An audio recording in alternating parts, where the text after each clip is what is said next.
నమస్కారం. Welcome to నవలా హృదయం. ఈరోజు కథ వసంత శిశిరం. రచించిన వారు శ్రీమతి నవీన గారు. కథలోకి వెళ్లబోయే ముందు ఛానల్ను సబ్స్క్రైబ్ చేయడం మర్చిపోవద్దు. ఇక కథలోకి వెళ్ళిపోదాం. యూనివర్సిటీ గేట్ వద్ద శిశిరకు ఎదురుపడిన పకీరు చక్రధర్ అని తెలుసుకొని షాక్ అవుతుంది శిశిర. చక్రధర్ తనే మనుషులను పెట్టించి మరీ వాసుని హత్య చేయించానని చెప్తాడు. ఇప్పుడు నీ మొగుడు పోయాడు కాబట్టి నువ్వు నా ఇంటికి కోడలికి కావచ్చు అని అంటాడు. ఇవేవి శిశిర చెవులను చేరడం లేదు. కారణం, చక్రధర్ వాసుని చంపేశాను అన్న వార్త ఆమె చెవుల్లో మారుమ్రోగుతోంది. ఆ ఆలోచన మూలంగా ఊపిరి భారమై విస్తుపోయి చూస్తూ నిలబడిపోయింది. కొన్ని వందల ఆలోచనలు ఆమె మెదడులో పుట్టుకొస్తుంటే తల పగిలిపోయేలా అనిపించింది. శిశిరను ఆ విధంగా చూసిన చక్రధర్ పైశాచికంగా నవ్వుతూ, ఇక నువ్వు నా ఇంటి కోడలివి కావడం ఎవ్వరూ ఆపలేరు అని గట్టిగా అన్నాడు. ఉమ శిశిరను కదిలిస్తూ, శిశిర, నువ్వు ఈ మాటలు నమ్మకు అని చెప్తుంటే ఆలోచనల నుండి బయటకు వచ్చిన శిశిర కోపంగా చక్రధర్ కాలర్ పట్టుకుంది. అకస్మాత్తుగా అలా జరగడంతో చక్రధర్ షాక్ అయి చూస్తుంటే కంటి నిండా నీళ్లతో కోపంగా చూస్తూ, నీకు నా మీదనో లేదా నా తండ్రి మీదనో కోపం ఉంటే నేరుగా తేల్చుకోవాలి, కానీ మధ్యలో వాసుగారు ఏం చేశారు? అనవసరంగా ఆయన జోలికి ఎందుకు వెళ్ళావు? ఆయనకి ఏదైనా జరగాలి, నేను నిన్ను ఊరికే వదిలిపెట్టను అంటూ గట్టిగా అతనిని ఒక తోపు తోసి అటువైపు వస్తున్న ఆటో దగ్గరకు వేగంగా వెళ్ళి ఎక్కింది. రన్నింగ్లో ఉన్న తన ఆటోలో ఒక ఆడపిల్ల అలా వేగంగా ఎక్కేసరికి స్లో చేస్తూ వింతగా చూశాడు డ్రైవర్. ఆమె అతడికి, ఆపొద్దు, త్వరగా పోనివ్వండి, నేను మీకు రెట్టింపు డబ్బు కడతాను అని చెప్పి తను వెళ్లాల్సిన అడ్రస్ చెప్పింది. రెట్టింపు డబ్బులు అనడంతో అతడు కూడా ఏం మాట్లాడకుండా వేగంగా డ్రైవ్ చేశాడు. వెనుక కూర్చున్న శిశిర వాసుకు ఏం జరిగిందో అని కంగారుతో అతడికి కాల్ చేసింది. ఎన్నిసార్లు చేసినా ఫోన్ కలవకపోయేసరికి ఆమె ఆందోళన ఇంకా రెట్టింపయింది. నిజంగానే వాసుకు ఏదైనా జరిగిందా అని ఆలోచిస్తోంది. ఇప్పటి వరకు తన జీవితంలో ఎన్నో బాధలను పడినప్పటికీ తన కారణంగా ఎవరూ ఇబ్బంది పడలేదు. తను కూడా ఎవరినీ ఇబ్బంది పెట్టలేదు. కానీ ఈరోజు తన కారణంగా ఒక మనిషి ప్రాణాల మీదకు వచ్చింది. పీటల మీద తన పెళ్లి ఆగిపోతే మంచి మనసుతో ముందుకొచ్చి తన మెడలో తాళి కట్టాడు వాసు. తన మనసును అర్థం చేసుకొని తనకు నచ్చిన విధంగా ఉండమని స్వేచ్ఛనిచ్చాడు. ప్రతి విషయంలోనూ శ్రద్ధ తీసుకొని తోడుగా ఉండేవాడు. అంతకుమించి భానుమతి ఇంట్లో ఉన్న ఆ 2 రోజుల తర్వాత వాసుపై ఆమెకు మరింత గౌరవం పెరిగింది. వాసుకి ఏదైనా అయితే వారందరి పరిస్థితి ఏంటి? నా వల్ల ఈరోజు అతని ప్రాణాల మీదకు వచ్చింది. భగవంతుడా, వాసుగారికి ఏమీ కాకూడదు అని తన చేతికి అతడు తొడిగిన ఉంగరం చూస్తూ మనసులోనే గట్టిగా ఆ భగవంతుణ్ణి ప్రార్థిస్తూ ఉంది. ఇంటికి చేరుకోవడానికి ఆటోలో ప్రయాణించిన ఆ 2 గంటలు ఆమె ఏడుస్తూ ఆ దేవుణ్ణి ప్రార్థిస్తూనే ఉంది. ఇల్లు దగ్గర పడటమే తడవు. బ్యాగ్ నుండి 2 500 రూపాయల నోట్లను తీసి డ్రైవర్కి ఇచ్చి ఆటో ఆగకనే దిగి ఇంటి మెయిన్ గేట్ దగ్గరకు వెళ్ళింది. ఒక్క క్షణం ఆ ఇంటిని చూసిన ఆమెకు వెళ్ళాలా వద్దా, వెళ్తే ఎలాంటి సంఘటన చూడాల్సి వస్తుందో, ఒకవేళ వాసుగారికి ఏదైనా అయి ఉంటే అన్న ఆలోచనలతో సతమతమవుతూ ఉండగా ఆమె శరీరంలో వణుకు మొదలైంది. వెంటనే పక్కనే ఉన్న గేటును ఆనుకొని కళ్ళు మూసుకొని ఉండిపోయింది. కాళ్ళు ముందుకు కదలడం లేదు. ఇంటి సింహద్వారం వద్ద ఎవరితోనో ఫోన్ మాట్లాడుతున్న కిషోర్ గేట్ వద్ద నిలబడిన శిశిరను చూసి, శిశిరేంటి ఇలాంటి టైంలో, దేవుడా అనుకుంటూ తల పట్టుకొని కంగారుగా లోపలికి వెళ్ళాడు. శిశిర కాస్త కుదుటపడి శక్తి కూడగట్టుకొని భయంగా ఇంటి లోపలికి వచ్చేసరికి హాల్లో ఆమెకు ఎదురుపడ్డారు కిషోర్ ఇంకా నిర్మల. కిషోర్ నిర్మలతో ఏదో మాట్లాడుతూ శిశిర రావడంతో ఆపేశాడు. వారి ముఖాలను చూసిన శిశిరకు వారి ముఖాలలో విషాదం, కంగారు పొంగి చూస్తుంటే ఇక కాస్త సమయం కూడా ఆగలేకపోయింది.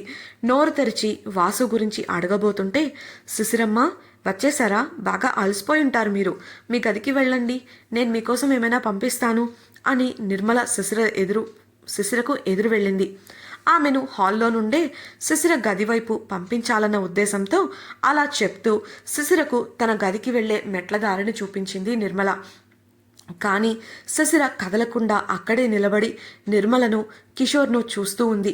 వారి ముఖాలను చూసిన ఆమెకు వారు తన నుండి ఏదో దాస్తున్నట్లు అర్థమై ఒకవేళ నిజంగానే వాసుగారు అని అనుకుంటూ లేదు, అలా జరగడానికి వీల్లేదు అని తనను తానే సర్దుకొని నేను వాసుగారిని కలవాలి అని నిర్మలకు స్థిరంగా చెప్పింది. సార్ కాస్త బిజీగా ఉన్నారు మేడం, తర్వాత చూడొచ్చు, ముందు మీరు వెళ్ళి కాస్త విశ్రాంతి తీసుకోండి అని నిర్మల సర్ది చెప్పబోతే చెయ్యి అడ్డుగా పెట్టి ముందు నేను అర్జెంటుగా ఆయన్ని కలవాలి అని చెప్పింది శిశిర. ఇక నిర్మల మాట వినదని రంగంలోకి దిగిన కిషోర్, సిస్టర్ చెప్పేది అర్థం చేసుకోండి, హైదరాబాద్ నుండి ఇప్పుడే కదా వచ్చాం, కాస్త ముఖ్యమైన పనులు ఉండటంతో ఒక ముఖ్యమైన మీటింగ్లో ఉన్నాడు వాసు, మీరు తనని తర్వాత కలవచ్చు, ముందు మీరు మీ గదికి వెళ్ళండి అంటూ శాంతంగా సర్ది చెప్పాలని చూశాడు. కానీ అప్పటికే అక్కడ ఏదో జరిగి ఆ విషయాన్ని వారు తన దగ్గర దాచాలనుకుంటున్నట్లు అర్థమైన శిశిర వెనక్కు తిరిగినప్పటికీ మొండిగా వాసు గురించిన తన కంగారును భయాన్ని భరించలేక మళ్ళీ ఇటు తిరిగింది. శరవేగంగా కదిలి నిర్మల కిషోర్లను దాటుకొని వాసు గది వైపుగా పరిగెత్తింది. వాసును తన కళ్ళతో చూసే వరకు తన మనసు పడే కంగారు వేదన ఆగదు. అందుకే ఆగలేక వేగంగా వెళ్ళి వాసు గది తలుపు తెరిచి చూసి షాక్ అయి అలాగే నిలబడిపోయింది. సడన్గా గది తలుపు తెరిచిన శబ్దానికి సోఫాలో కళ్ళు మూసుకొని కాళ్ళు పైకి పెట్టుకొని వెనక్కి వాలిన వాసు కళ్ళు తెరిచి కోపంగా తలుపు వంక చూశాడు. శరీరంపై కత్తిగాట్లు గాయాలతో సోఫాలో పడుకొని ఉన్నాడతడు. అతని బట్టలు పూర్తిగా రక్తంతో తడిచిపోయాయి. ఇంకా అతడి గాయాల నుంచి రక్తం కారుతూనే ఉంది. శిశిర వెనుకే కంగారుగా వచ్చిన నిర్మలను కిషోర్ను కోపంగా చూశాడు వసంత్. కిషోర్ ఆపడం తన వల్ల కాలేదంటూ చేతులు గాల్లో ఊపుతూ సైగల ద్వారా తెలియజేశాడు. నిజానికి శిశిర ఇంట్లోకి రావడం చూసిన కిషోర్ వసంత్ గదికి వెళ్ళి వసంత్తో రేయ్ శిశిర వస్తుందిరా అని అన్నాడు కంగారుగా. వాట్, తను ఎందుకొస్తుంది, నువ్వేమైనా చెప్పావా, చెప్పొద్దన్నాను కదా అని కోపంగా అరిచినట్లుగా అన్నాడు వసంత్. నేనెప్పుడు చెప్పానురా, గాడ్ ప్రామిస్, త్వరగా ఏదైనా చెయ్యి అని కిషోర్ కంగారుగా అంటుంటే వసంత్ ఒక నిమిషం ఆలోచించి తను నన్ను ఇలా చూడటం నాకు ఇష్టం లేదు, త్వరగా వెళ్ళి నిర్మలమ్మకు ఈ విషయం చెప్పి తననే చూసుకోమను అని అన్నాడు. దాంతో వసంత్ చెప్పినట్లే వెళ్ళి నిర్మలమ్మకు విషయాన్ని చేరవేశాడు కిషోర్. వాసు ప్రాణాలతో ఉండటం చూసిన శిశిరకు కొంత భారం తగ్గినట్లు అనిపించి అప్పటి వరకు బిగబట్టిన ఊపిరికి కాస్త స్వేచ్ఛనిచ్చింది. వెంటనే వాసు దగ్గరకు వడివడిగా అడుగులు వేస్తూ ముందు హాస్పిటల్కి తీసుకెళ్లకుండా ఇంటికెందుకు తీసుకొచ్చారు అని జీరబోయిన గొంతుతో ప్రశ్నించగా మొదట అసలు ఎలా జరిగింది అని అడగనందుకు షాక్ అయినప్పటికీ కిషోర్ బదులిస్తూ డాక్టర్ ఆన్ ది వే అని అన్నాడు. వాసుకు తగిలిన గాయాల నుంచి ఇంకా రక్తం కారుతుండటంతో ఆంటీ త్వరగా వెళ్ళి ఫస్ట్ ఎయిడ్ కిట్ తీసుకురండి అని నిర్మలమ్మకు చెప్పింది శిశిర. నిర్మల వాసు వంక అయోమయంగా చూస్తుంటే అక్కడ ఏం చేస్తున్నారు, వెళ్ళండి అని కాస్త గట్టిగా అంది శిశిర. అప్పటికే వాసు కూడా సమ్మతించడంతో నిర్మల బయటకు వెళ్ళిపోయింది. శిశిర నేరుగా బాత్రూంకి వెళ్ళి చేతులను శుభ్రంగా కడుక్కొని వచ్చింది. ఆమె గదిలోకి వచ్చినప్పటి నుంచి వాసు ఆమెను చూస్తూనే ఉన్నాడు తప్ప ఒక్క మాట కూడా మాట్లాడట్లేదు. అన్ని గాయాలైనా అతడిలో ఎలాంటి స్పందన లేదు. శిశిర కూడా అతనితో ఒక్క మాట కూడా మాట్లాడకుండా నేరుగా అతడు పడుకున్న సోఫా దగ్గరకు వెళ్ళి కాలితో పక్కనే ఉన్న స్టూల్ లాక్కొని కూర్చుంది. అంతలో ఫస్ట్ ఎయిడ్ కిట్తో వచ్చిన నిర్మల దానిని తెరిచి శిశిరకు అందికగా ఒక బల్లపై అందులో ఉన్న వస్తువులను పరిచిపెట్టింది. మొదట గ్లౌజ్ వేసుకున్న శిశిర కత్తెరతో వాసు వేసుకున్న ఫుల్ హ్యాండ్స్ చొక్కాను కత్తిరించి తొలగించేసింది. శరీరంపై అయిన గాయాలను పరిశీలించి ఏవైతే ఇప్పుడు రక్తం కారుతున్నాయో వాటిపై దృష్టి పెట్టింది. అలా ప్రతిసారి లోతైన గాయాన్ని పరిశీలిస్తూ దూదిని తీసుకొని తగిన మోతాదులో ఒత్తిడి పెట్టి రక్తం కారకుండా ఆగేలా చేస్తోంది. ఆమె అలా చేస్తున్నప్పుడు కాస్త నొప్పి కలిగినప్పటికీ ఆమె ముఖాన్ని చూస్తూ ఆ నొప్పిని భరించాడు వాసు. రక్త ప్రవాహం ఆగిపోయాక అయిన గాయాలను శుభ్రం చేసి పని మొదలుపెట్టింది శిశిర. ఆమె అలా చేస్తుంటే ఆమె చేస్తున్న పనిని అలానే ఆశ్చర్యపోతూ చూస్తుండిపోయారు అక్కడి వారంతా. నిర్మల కిషోర్ సర్ప్రైజ్ అయి చూస్తుంటే వాసు మెచ్చుకోలుగా చూశాడు. మెత్తగా మాట్లాడకుండా ఎప్పుడు మౌనంగా అమాయకంగా ఉండే అమ్మాయి వాసు ఉన్న పరిస్థితికి భయపడుతూ ఏడుస్తూ కూర్చుంటుంది అని అనుకున్నారు. వాసు కూడా మొదట అలానే అనుకున్నాడు. కానీ శిశిర ముఖంలో వచ్చిన మార్పును గమనించి ఆమె చెయ్యాలనుకున్న పనిని చెయ్యనిచ్చాడు. శిశిర అలానే మోకాళ్ల నుండి క్రిందికి ఉన్న ప్యాంటును కూడా కత్తిరించి అక్కడి అయిన గాయాలను శుభ్రం చేసింది. పూర్తిగా శుభ్రం చేశాక అతడికి అయిన గాయాలను పూర్తిగా పరిశీలించి ఒక నిర్ణయానికి వచ్చింది. కొన్ని చిన్నగా గీరుకుపోయిన గాయాలైతే ఇంకొన్ని దోక్కుపోయినవి. కొన్ని కత్తి గాయాలు చర్మం పైపొరను మాత్రమే తాకితే ఇంకొన్ని కాస్త లోతుగా దిగబడ్డాయి. దోక్కుపోయిన గాయాలకు మందు రాసిన శిశిర ఇక మిగిలినవన్నీ డాక్టర్ గారు ట్రీట్ చేయాల్సిన గాయాలు. కొన్ని చోట్ల కుట్లు కూడా పడతాయి. మీ కుడి కాలు కుడి చెయ్యి కాస్త వాచి ఉన్నాయి. ఎందుకైనా మంచిది ఒకసారి స్కాన్ చేయించుకుంటే మంచిది. ఏదైనా ఫ్రాక్చర్స్ లేదా ఇంటర్నల్ డ్యామేజ్ ఉంటే తెలుస్తుంది అని చెప్పి లేచి ఒక పక్కకు వెళ్ళి నిలబడింది. వివరాలన్నీ చెప్పింది కానీ నేరుగా అతని ముఖంలోకి చూడలేకపోయింది. తన వల్లే అతడికి ఇలాంటి పరిస్థితి వచ్చింది అన్న పశ్చాత్తాపంతో తనలో తనే కృంగిపోతూ ఉంది. పైకి చూసేవారికి చాలా సాధారణంగా కనిపిస్తున్నప్పటికీ ఆమె లోపల ఎంత నలిగిపోతూ ఉందో ఆమె కళ్ళను గమనిస్తున్న వాసుకు అర్థమైంది. అయితే అందుకు కారణం అతడికి తెలియదు. అప్పుడే అక్కడికి డాక్టర్ రావడంతో వారందరి దృష్టి అతనిపై మరలింది. ఆ డాక్టర్ వాసు వద్దకు వచ్చి అతన్ని చూసి సర్ప్రైజ్ అయ్యాడు. కళ్ళజోడు పెట్టుకుంటూ, ఏంటి కిషోర్, నేను రాకముందే సగం చికిత్స చేయించేశారా? అయినా సగం చికిత్స చేసి ఇంటికి తీసుకురావడం ఎందుకు? హాస్పిటల్లో జాయిన్ చేయాల్సింది కదా అని అన్నాడు వాసు శరీరంపై ఉన్న గాయాలను పరిశీలిస్తూ. అందుకు కిషోర్, అదేం లేదు డాక్టర్, బ్లీడింగ్ ఆగకపోతేను మా సిస్టరే అంతా చేసింది. ఇదిగో తను ఇలా చేసి నిలబడిందో లేదో మీరు అలా వచ్చారు అన్నాడు శిశిరను చూపిస్తూ. డాక్టర్ తన బ్యాగ్ తెరుస్తూ శిశిర వంక చూశాడు. శిశిర మౌనంగా నిలబడి చూస్తుంటే వాసు కల్పించుకొని, శిశిర, ఇందాక నాకేదో చెప్పావు కదా, ఆ విషయాలు డాక్టర్కి చెప్పు, ట్రీట్మెంట్ ఫాస్ట్గా జరుగుతుంది కదా అని అన్నాడు. దాంతో శిశిర ముందుకొచ్చి వాసు శరీరంపై అయిన గాయాలను చూపిస్తూ వాటి గురించి పూర్తిగా 2 నిమిషాలలో వివరించింది. ఆ తరువాత చివరి మాటగా, ఒకసారి బాడీ స్కాన్ తీయడం బెటర్ డాక్టర్. ప్రస్తుతానికైతే కుడి చెయ్యి కాలు మాత్రం బాగా వాచాయి. అదే స్కాన్ చేస్తే ఆ వివరాలతో పాటు మిగతా ఏవైనా దెబ్బలు ఉన్నా తెలుస్తాయి కదా అని అంది. ఆమె వివరణ వింటూనే వాసు గాయాలను పరిశీలించిన డాక్టర్ ఆశ్చర్యపోయాడు. ఎందుకంటే ఒక డాక్టర్ పరిశీలన వివరణ ఎలా ఉంటుందో ఆమె వివరణ కూడా అలానే ఉంది. అంత కరెక్ట్గా ఆమె అలా పరిశీలించేసరికి, ఏం చేస్తుంటావమ్మా అని అడిగాడు అనుమానంగా. అందుకు కిషోర్ కల్పించుకొని, ఎంబీఏ స్టూడెంట్ డాక్టర్ అని చెప్పాడు.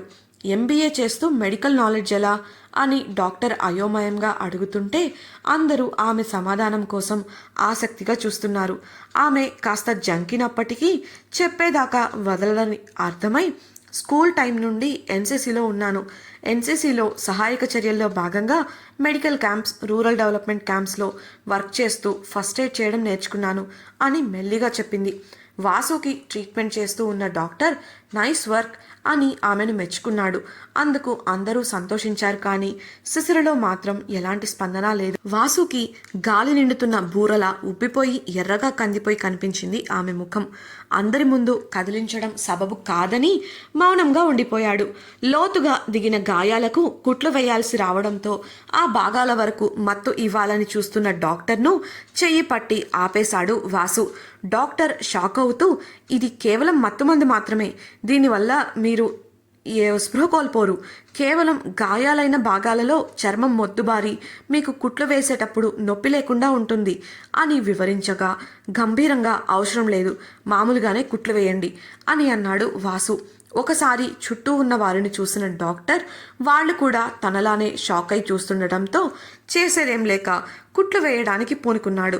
వాసు అలా చేయడానికి కారణం అక్కడ ఉన్న ఎవ్వరికీ అర్థం కానప్పటికీ కిషోర్కి అర్థమైంది. నిస్సహాయంగా వాసును చూస్తూ నిలబడిపోయాడు.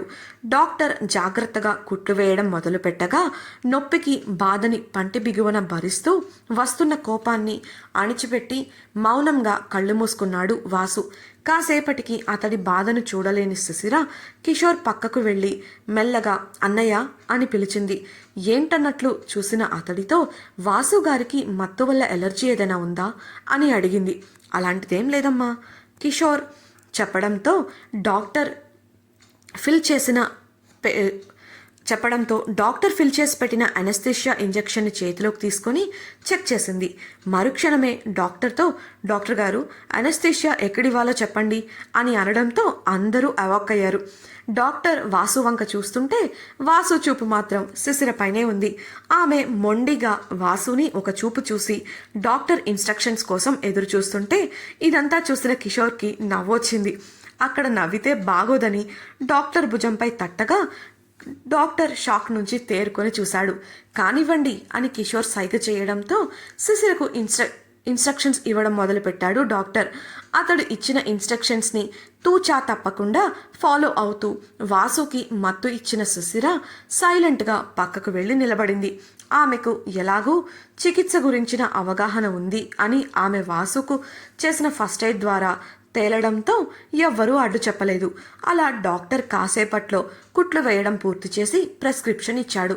లేచి వెళ్ళబోతూ రాత్రిలోపు వచ్చి హాస్పిటల్లో టెస్టులు చేయించుకొని వెళ్ళండి. చిన్న చిన్న ఫ్రాక్చర్స్ అయ్యాయని నా అనుమానం కూడా, జాగ్రత్త అని చెప్పి వెళ్ళిపోయాడు డాక్టర్.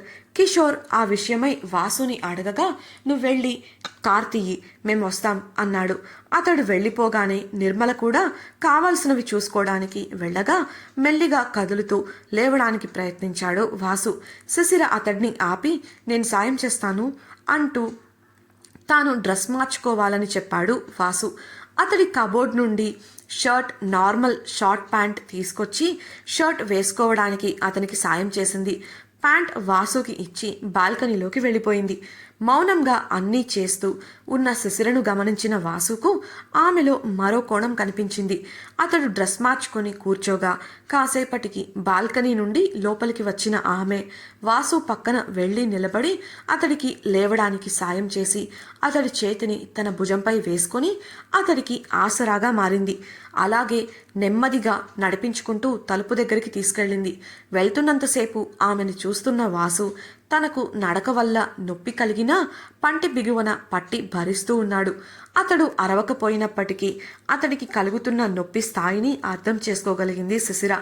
ఆమె ముఖం ఎర్రబడటం చూసేవారికి ఆమె చాలా కోపంగాను మొండిగాను ఉంది అనిపిస్తుంది. వాసు తలుపు దగ్గరకు చేరగానే శిశిర తలుపు తీయబోగా ఆపేశాడు. ఆమె అయోమయంగా చూస్తుంటే ఆమెను తలుపుకు లాక్ చేసి ఆమె తలపై మొండిగటం అంటూ అతడు చెప్పిన మాటలకు శిశిర కళ్ళు ఎర్రబడ్డాయి. ఇంతకీ వాసు ఆమెతో చెప్పిన మాటలేంటి తెలుసుకోవాలనుందా? అయితే తప్పకుండా ఛానల్ను సబ్స్క్రైబ్ చేసి రాబోయే ఎపిసోడ్స్ని వినేయండి. అలాగే మీకు ఈ వీడియో నచ్చినట్లయితే లైక్ చేసి మీ సన్నిహితులతో షేర్ చేయండి. మీ అభిప్రాయాలను మాతో పంచుకోవడం కోసం కామెంట్ సెక్షన్లో తెలియజేయగలరు. ఇట్లు మీ నవలా హృదయం team. Thank you for listening.